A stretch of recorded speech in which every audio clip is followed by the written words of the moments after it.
nggak usah pikirin dah 4.0, tapi teknologi ya tadi, komputer, apa, ya PC aja sekarang udah orang nggak gunain lagi, tapi sekarang ada baru ya televisinya digital.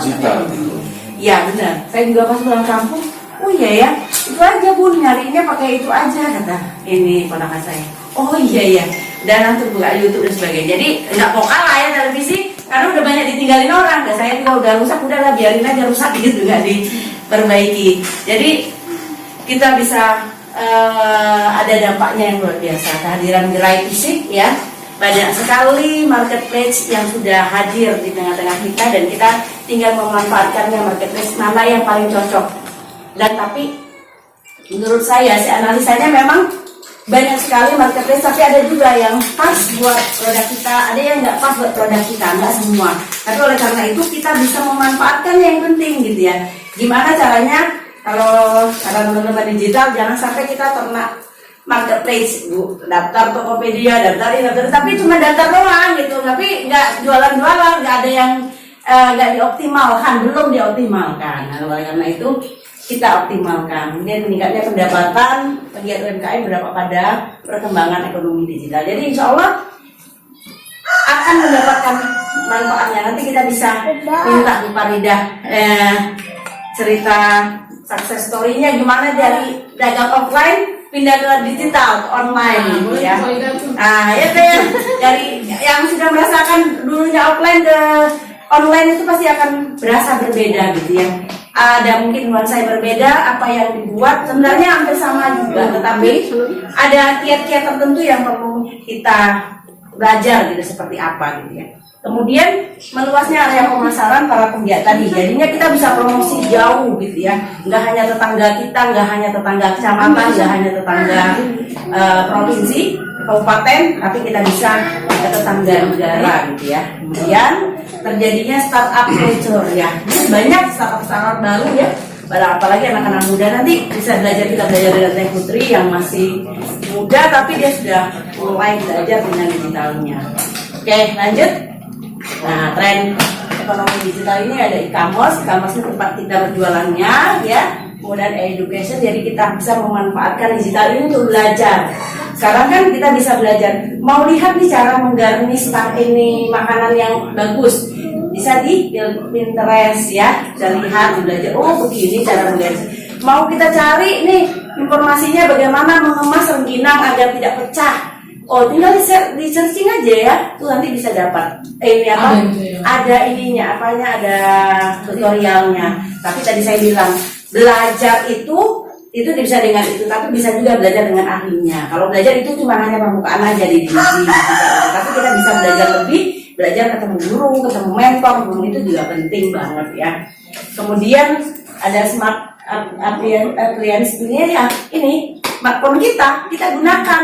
Udah punya laptop, nggak usah bersedih hati. Di sini juga udah bisa ngetik, udah bisa jawab pertanyaan, udah bisa ngisi apa saja yang diminta gitu ya. Kalau kayak teman-teman nanti ada yang dapat kurasi Indomaret, apalagi Alfamart gitu ya kemarin, kan pasti banyaknya itu aplikasi yang diminta disuruh ngisi-ngisi.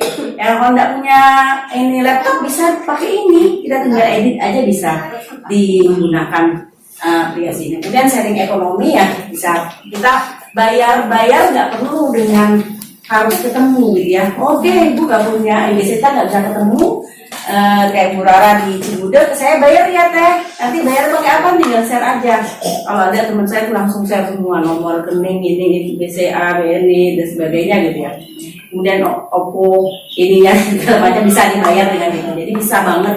Sekarang sangat banget memudahkan kita gitu ya. Tidak punya rekening juga tinggal datang lagi kita ke tempat-tempat tertentu yang bisa memasukkan uang kita gitu ya, sehingga sangat memudahkan. Ini saya membuka wawasan aja, kenapa kita harus belajar teknologi? Karena ternyata hari ini sudah kemestian. Kemarin pandemi 2 tahun, Allah ngasih pelajaran bagi kita untuk kita segera move on dari kegiatan dari yang selama ini kita lakukan. Kalau dulu ya, saya kan UMKM itu dari 2014 ya, dari bazar ke bazar gitu ya. Yang dari bazar ke bazar ujung-ujungnya bawa barang sekian, duitnya nggak pulang, nggak ada. Kenapa? Belanja lagi, udah nggak ada udah habis aja gitu karena nggak punya cash flow. Tadi Bapak bilang kita bisa nanti juga pakai aplikasi pembayaran, kasir, moka gitu bisa kita gunakan untuk melihat perkembangan pembukuan dari usaha kita. Itu sangat banyak banget ya. Asal kita mau gitu ya, muliknya kita mau memanfaatkan. Tapi pesan dari saya untuk menjadi UMKM itu kita nggak terlalu harus memakai semuanya. Kalau kita perlu dana semua, kalau kita baru bisa menggunakan ini, gunakan dulu dengan sumber daya yang ada. Tapi kita punya rencana. Yang terpenting itu oke dah nanti 5 tahun ke depan saya harus menggunakan itu semua gitu ya, pakai pembayaran dengan memiliki kasir sendiri, memiliki laporan keuangan yang bisa tinggal di print dan sebagainya. Tapi itu sudah direncanakan. Tadi saya bilang kalau kita berpikirnya bisnis itu kita punyai kan, nggak harus semua dikejar di depan. Yang terpenting adalah bagi kita bagaimana kita bisa menjual produk kita. Ada yang beli, ada yang bisa mendapatkan manfaat dari produk kita, itu terpenting. Tapi kalau memaksakan kita harus menggunakan itu, misalnya kita harus diekspor gitu kemarin ada Resna nanya, Bu gimana aku harus ekspor dan sebagainya. Saya bilang pelajari dulu kira-kira ekspornya bisa dengan kita atau orang mau ngambil lagi barang kita, itu kita lihat MOU-nya. Kadang-kadang ada semangat kita ini, ya deh saya mau maju gitu, ya udah saya melakukan ini. Tapi kalau ternyata kita belum bisa menyiapkan sumber daya yang mendukung itu, membuat kita jadi repot, akhirnya kita malah terhenti produksinya, itu nanti aja ditinggalin dulu. Tapi kalau misalnya semuanya sudah siap dan bisa mendukung, monggo lanjutkan gitu. Tapi itu perlu kita pikirkan. Kadang-kadang ini bagi pesan saya juga kepada teman-teman, di dalam bisnis itu juga perlu mengelola emosi, ya benar nggak? Perlu di bukan, maksud saya itu emosi itu tadi. Misalnya orang order nih 1.000, tapi ternyata kapasitas produksi kita tuh belum sampai 1.000. Akhirnya kita gelabakan, orang minta 2 hari, kita nggak bisa ngerjain gitu kan. Nah itu kita bagaimana mengontrol diri kita, kan ingin banget gitu, tapi kita harus tahu. Makanya seringkali kan kalau ada pertanyaan ditanya kan berapa kapasitas produksi, itu adalah bagian pertanyaan bahwa kita tuh punya kemampuan produksi itu dalam 1 hari berapa, dalam sepekan berapa. Nggak ada orang minta sekian, tuh kita punya hitungan yang logis gitu loh. Jadi jangan sampai it's okay, senang banget gitu dapat orderan banyak, tapi ini kita saatnya kita tidak bisa memenuhi, malah lebih runyam lagi. Tapi kalau kita bisa bicara rasional, sekian saya bisa produksi sekian, nanti bisa diambil 2 minggu, kalau mereka oke, ya itu yang kita kerjakan. Jadi itu mengelola emosi kita juga penting. Sekarang gini Bu, apa sih namanya? Orderan banyak, waktu oke, dari selain semua pas kita ini bahan baku, udah sedia, ternyata error, kayak saya kan ubi, udah stok ubi, pas di ini kok error, ubinya belum stok, nyari lagi gitu sih. Makanya harus bikin ini apa namanya, perencanaan yang benar. Jadi dari sumber daya juga di mana kita mendapatkannya, siapa ini kita, mitra kita, itu juga. Soalnya kalau kita punya, saya harus punya supplier Mumoka beberapa. Kalau ngandelin dia doang bisa punya Pak, saya punya harusnya dari situ saya stok 15 kilo, berarti ada cadangan 10 kilo. Ternyata kan nggak punya error Bu, kayak ubi itu kan nggak gitu. Orang benar ya. Berarti SOP-nya dibuat dulu. SOP bahan baku. Jadi memang nanti usaha kita itu ada SOP bahan baku, ada SOP pemasaran, ada SOP produksi. Dan belajar DMV ya.